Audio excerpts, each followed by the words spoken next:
So today we are going to be talking about 5.1. This is part 1 of Unit 5. We do split it into 2 separate units because otherwise it gets pretty lengthy. So our goal today will be to find properties of parabolas. We're going to learn how to find the vertex of the parabola, the maximum and minimum values, and just the general shape of the graph and properties about it. So the first thing that we're going to talk about is standard form for a quadratic equation or function. What that is going to look like is f of x equals ax squared plus bx plus c. So you'll have an x squared term, an x term, and a constant term. And when we are talking about this, a is not allowed to be 0, because if a was 0, then you would no longer have this term, and that would be a linear function. It would look like mx plus b, like a number x plus another number. So a is not allowed to be 0. But I will write an example of one. So like if I gave you f of x equals negative 2x squared plus 8x minus 3, then the a value would be negative 2, the b value would be 8, and the c value would be negative 3. So you're going to want to make sure you know how to find the a, b, and the c value given a quadratic equation. A parabola. A parabola is a U-shaped curve. So a U-shaped curve, it can be shaped this way, or it can be shaped this way. This one we consider this to open up, or this one we consider it to open down.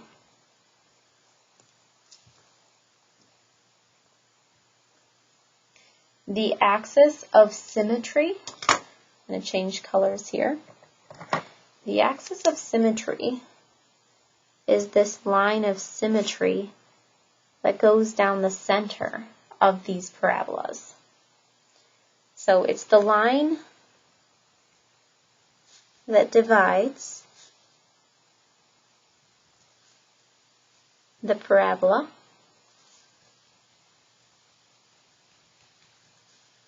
into 2 equal sides. So it's also known as the mirror image line.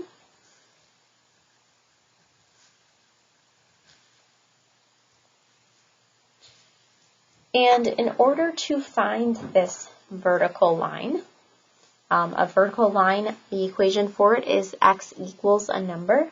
And in order to find this, you actually have an equation for it. It's the opposite of b over 2a. So you're going to use the coefficients in order to figure out where that is. So it's a vertical line.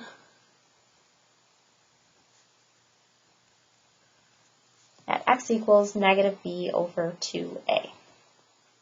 The vertex, it's the point on the parabola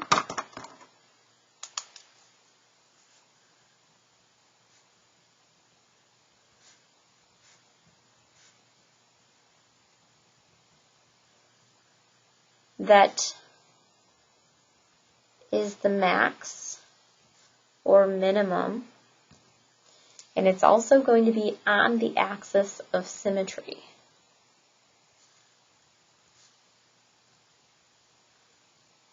So here, that would be your vertex, or this would be your vertex. So we'll locate them right there.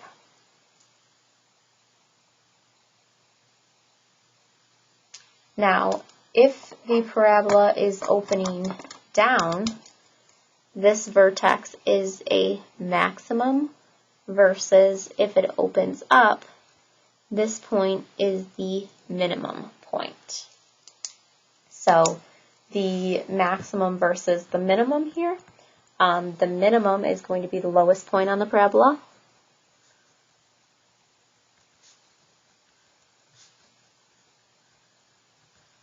And the maximum is going to be the highest point on the parabola.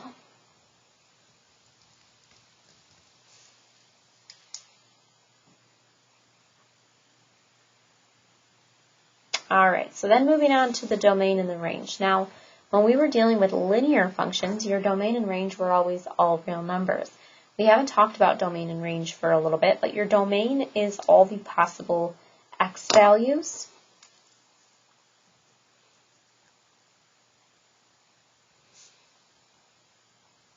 And your range are all possible y values. Now, the domain, because your vertex moves to the left and moves to the right, if you were to squish that onto your x-axis, you're going to have arrows going in both directions. Your entire number line will be highlighted, meaning that this one will always be x as an element of all real numbers. Now, your range, on the other hand, is going to be a little bit different. I guess I can write that in too. This symbol here, if you don't remember, is an element of.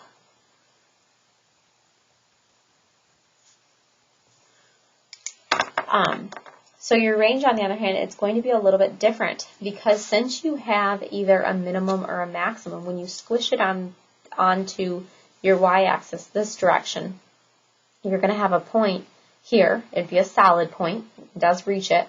And then it would be shading all in one direction. So it would be like y is going to be greater than or equal to a number, or it'll be y is less than or equal to a number. Depending on if you have a minimum, it would be greater. If you had a maximum, it's going to be less. So it just all depends.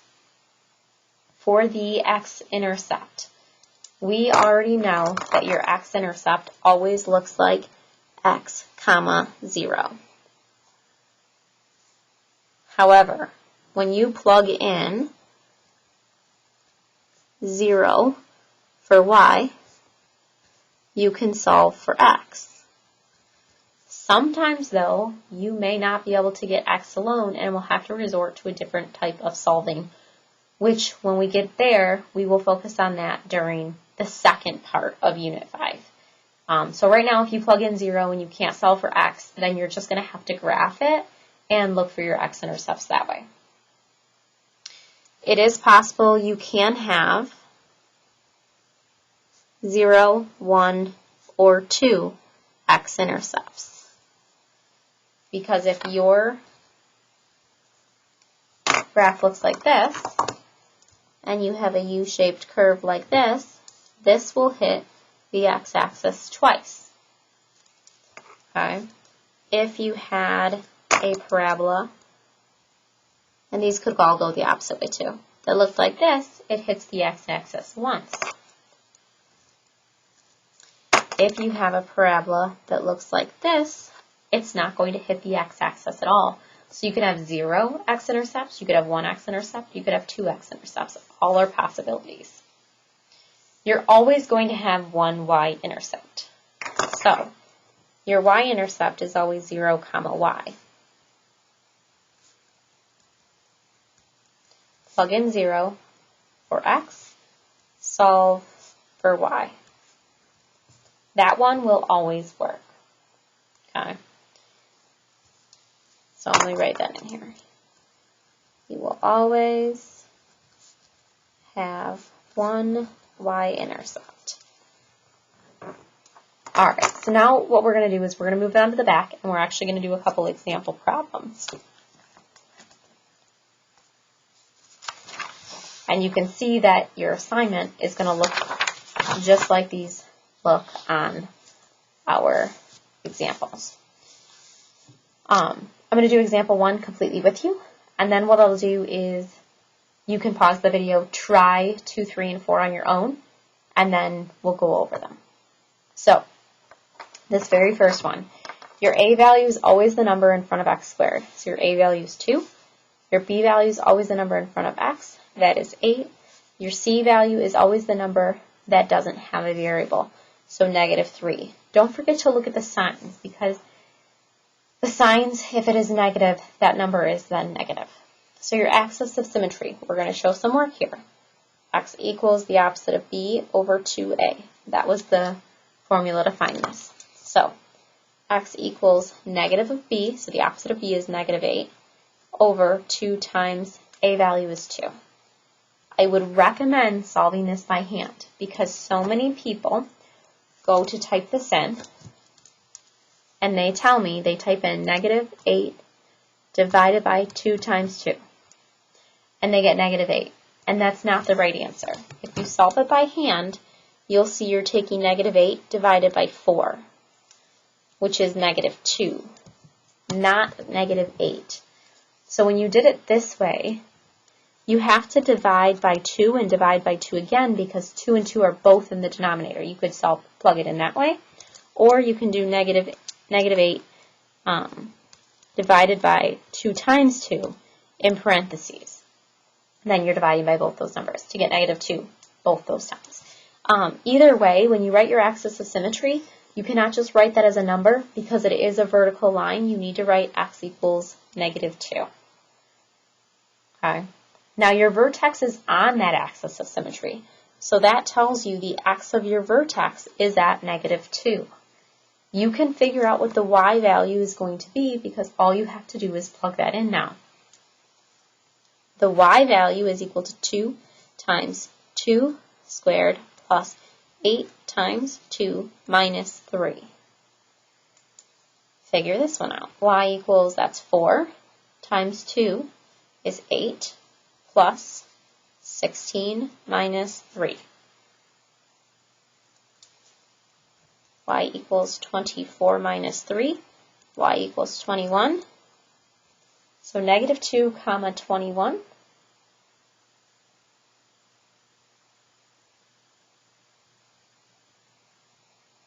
Ooh, I did that wrong. Look what I did. I plugged in positive 2. I should be plugging in negative 2. That does become 4, which multiplying by 2 does become 8. This, however, becomes plus negative 16. 8 minus 16 is negative 8 minus 3 is negative 11. So it's not 21, it is negative 11.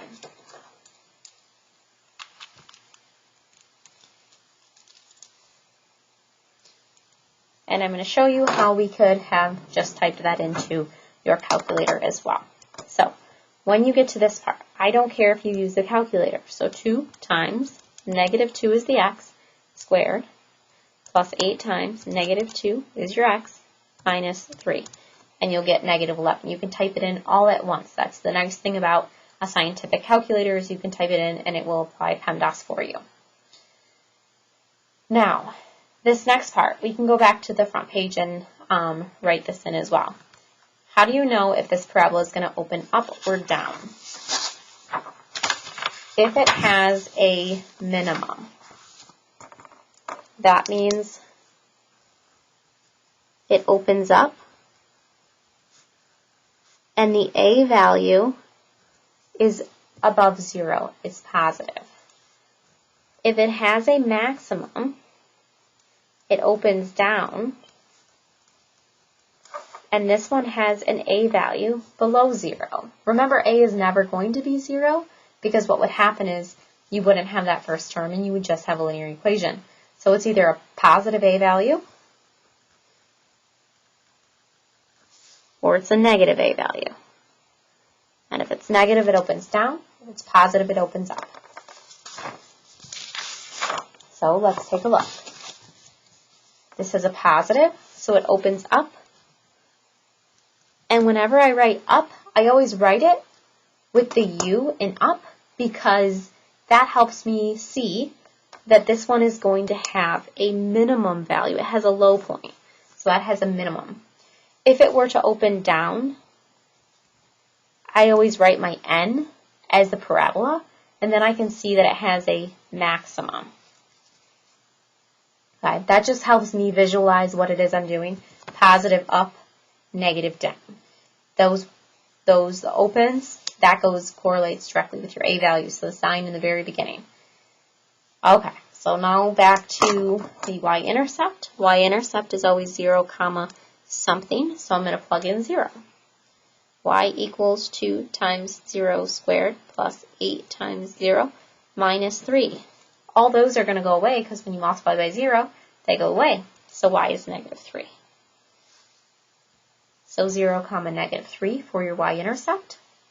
Now, here is your visual of your graph. Since it goes to the left and the right, your domain is x is an element of all real numbers.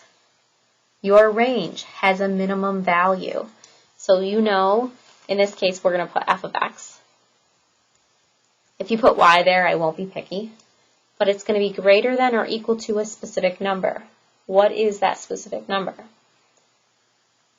Well, if you were to graph this point right here is your vertex, the negative 2, negative 11. So if you want to visualize, we're at left 2, down 11. So if you squish this onto your y-axis, you have a closed circle and it's shaded up. So f of x is greater than or equal to negative 11 because that's the y value of your vertex.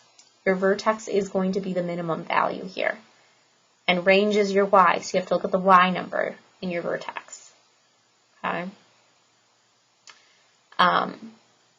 I'll write out the a, b, and c values with you, and then you can go ahead and hit pause, and I want you to try all of filling these in on your own. Your a value here is negative 1/3. The b value, the one with x, is 0, and it doesn't have a c value either. Your a value here is 1. Your b value is the x term. Notice there's not an x term, so it's your b value there that's 0. Your c value is negative 4. Your a value here is negative 2. Your b value is 8. The c value there is missing. So what I want you to do is, now that you have your a, b, and your c value, hit pause and try to find all the parts. Okay, let's take a look at this one here. The opposite of b is negative 0 divided by twice a. I know that that's going to look messy. I know it's going to be a number down there, but right now I really don't care because 0 divided by anything is just 0. So I didn't have to do much there. I didn't have to actually figure that out and try to simplify it. I'm going to plug in 0 for my vertex. When I plugged it in, I got 0. The a value was negative, so I knew it opened down. And when I drew my n, I did it like that to know that there's a maximum. 0, comma, I plugged it in for my y. I just got 0, 0. Your domain, it goes to the left and to the right. So it's all real numbers. Your maximum point is at 0, 0. So you know your y value maximum is at 0. So your f of x has to be less than or equal to 0. All right, let's look at example 3.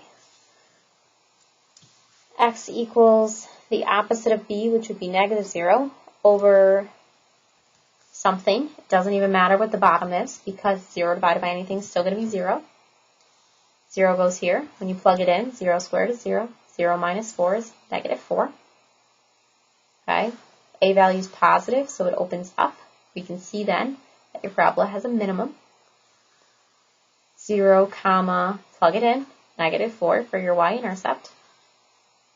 The domain, it goes to the left and to the right. So your domain is all real numbers. This point here was 0, negative 4. So your y value is negative 4, and it's going up from there. So it's greater than or equal to negative 4.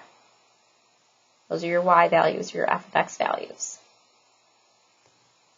This one here, x equals the opposite of b over twice a. Negative 8 over negative 4. It's 8 divided by 4, which is 2. Negative over negative is positive, so x equals 2. Plugged in 2. 2 squared is 4. Times negative 2 is negative 8. Negative 8 plus 16 is going to get us 8. So I'm just plugging it in. The a value is negative, so it opens down. I know this is what it looks like. It has a maximum. That maximum point is at 2, 8. So 8 is the y maximum, which is going to help me with my range. The domain, it goes to the left and goes to the right. even though it looks like, I mean, it's still moving to the left. It's still moving to the right. Okay, I can still continue to find points on the left and to the right of that. So x is an element of all real numbers. Your range is f of x has to be less than, because it goes down. That maximum number is 8. Okay, so your assignment tonight is going to be very similar to that, 1 through 4, and then on the back 5 through 10. So you have 10 questions just like those. If you have any questions, let me know.